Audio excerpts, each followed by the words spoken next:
विद्यार्थियों, आज हम बीए पाठ द्वितीय ऑनर्स के पंचम प्रश्न पत्र का अध्ययन कर रहे हैं और आज का हमारा विषय है औद्योगिक क्रांति। सर्वप्रथम हम औद्योगिक क्रांति का क्या अर्थ है ये जानने का प्रयास करेंगे। औद्योगिक क्रांति का अर्थ जब हाथ के स्थान पर मशीनों द्वारा बड़े बड़े कारखानों में वस्तुओं का उत्पादन बड़े पैमाने पर होने लगता है, जिसके परिणाम स्वरूप उद्योग, व्यवसाय, यातायात, संचार आदि क्षेत्र में महत्वपूर्ण परिवर्तन हुए, उन्हें औद्योगिक क्रांति के नाम से पुकारा जाता है।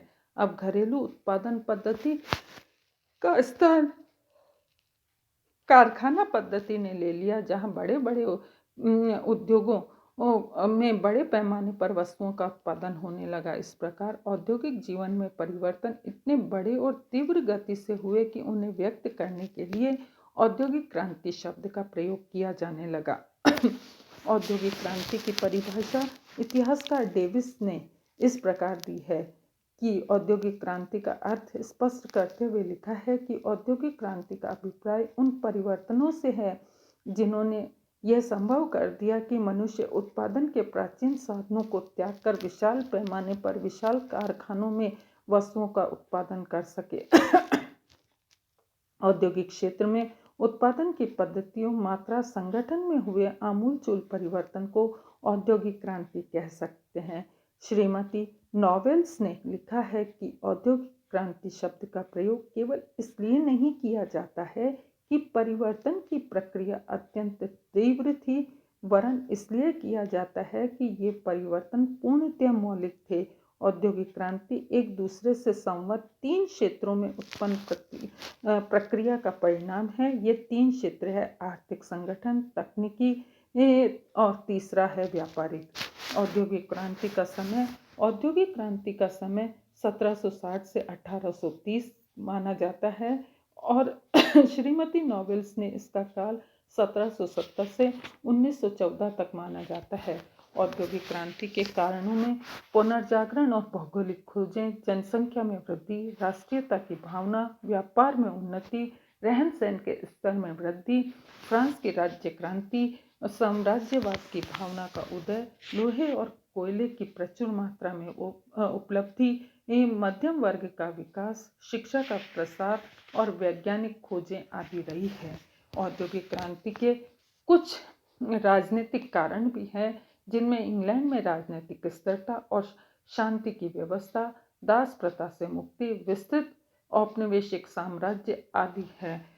कुछ सामाजिक कारण भी हैं, कुछ धार्मिक कारण भी हैं। सामाजिक और धार्मिक वातावरण की अनुकूलता। इंग्लैंड में सामाजिक और धार्मिक दृष्टि से वातावरण आर्थिक विकास के अनुकूल था। जहां मध्ययुगीन कट्टरता और जड़ता समाप्त हो चुकी थी, वहीं शिक्षा का व्यापक प्रसार हो गया था। इन सब ने मिलकर नए आविष्कारों को प्रोत्साहन दिया। औद्योगिक क्रांति के विद्यार्थियों कुछ परिणाम भी रहे, जिसमें सामाजिक प्रभाव या परिणाम इस प्रकार हैं। मजदूरों की दयनीय दशा हो गई, क्योंकि उनसे काम अधिक और पैसा कम दिया जाता था। संयुक्त परिवार का विघटन हो गया, गंदी बस्तियां बसने लगी जो स्वास्थ्य के लिए हानिकारक थी। ये थकावट दूर करने के लिए मजदूरों ने सस्ते मनोरंजन के रूप में मद्यपान, जुए, वेश्यावृत्ति का सहारा लिया। मध्यम वर्ग का उदय हुआ, मानव समाज की सुख सुविधाओं में वृद्धि हुई, गांवों की जनसंख्या कम हो गई और शिक्षा का प्रसार हुआ। आर्थिक परिणाम: घरेलू उद्योग धंधों का विनाश हो गया, नगरों का विकास हुआ, औद्योगिक पूंजीवाद का विकास हुआ, बड़े पैमाने पर उत्पादन होने लगा, बड़े बड़े कारखानों की स्थापना हुई, राष्ट्रीय पूंजी में वृद्धि हुई, राष्ट्रीय बाजारों को संरक्षण मिला, परस्पर निर्भरता बढ़ गई, लेकिन साथ ही साथ बेरोजगारी की समस्या भी उत्पन्न हो गई। कुछ राजनीतिक परिणामों को भी देखा जाता है। औपनिवेशिक प्रतिस्पर्धा में वृद्धि, श्रमिक आंदोलन, सरकार द्वारा मजदूरों को संरक्षण देने के लिए विभिन्न कानूनों को बनाना, जिसमें कि इंग्लैंड में तो 9 वर्ष के बालकों से 12 घंटे प्रतिदिन से अधिक काम लेने पर प्रतिबंध लगा दिया गया। इसके अलावा 1831 में फैक्ट्री एक्ट पास किया गया, जिसमें 18 वर्ष से छोटी आयु के युवकों को काम पर लगाने का समय 12 घंटे नियत कर दिया। राजनीतिक सुदृढ़ता। औद्योगिक क्रांति के परिणाम स्वरूप राष्ट्रीय आय प्रति व्यक्ति आय में वृद्धि हुई। अनेक देशों की आर्थिक व्यवस्था सुदृढ़ हो गई। इस प्रकार औद्योगिक क्रांति ने अनेक देशों को राजनीतिक सुदृढ़ता प्रदान की। मध्यम वर्ग का राजनीतिक उत्कर्ष। औद्योगिक क्रांति के बाद मध्यम वर्ग में राजनीतिक अधिकारों की प्राप्ति के लिए प्रयास शुरू कर दिए। अतः 1832 में इंग्लैंड के मध्यम वर्ग को राजनीतिक अधिकार प्राप्त हुए। अंतिम परिणाम है समाजवादी विचारधारा का विकास हुआ। कार्ल मार्क्स ने समाजवादी विचारधारा के विकास में महत्वपूर्ण योगदान दिया।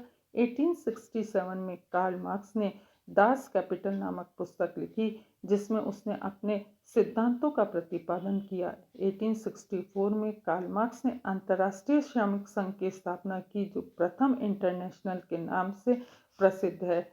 इति नमस्कार।